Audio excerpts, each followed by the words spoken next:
Bapak pasien atas nama Zaki. Iya betul.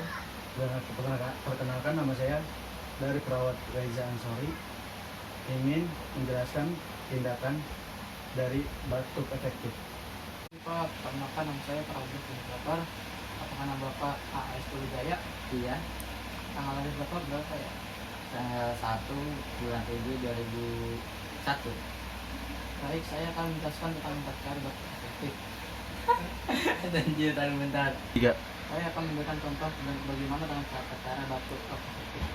Itu Bapak dengan tarik nafas selama 3 kali, ditahan tidak selama 3 detik sampai 2 sampai 3 kali. Yang 3 kali itu Bapak tarik nafas keluar lewat mulut lalu sambil batuk. Bisa mengerti? Iya, bisa. Ini kita mau tahu gimana? 3. Ya Pak, silakan boleh dicoba.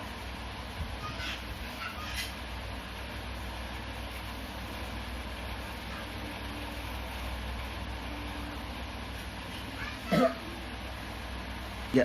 Bagaimana Pak setelah tindakan batuk efektif tadi? Alhamdulillah ada membaik setelah tindakan batuk efektif.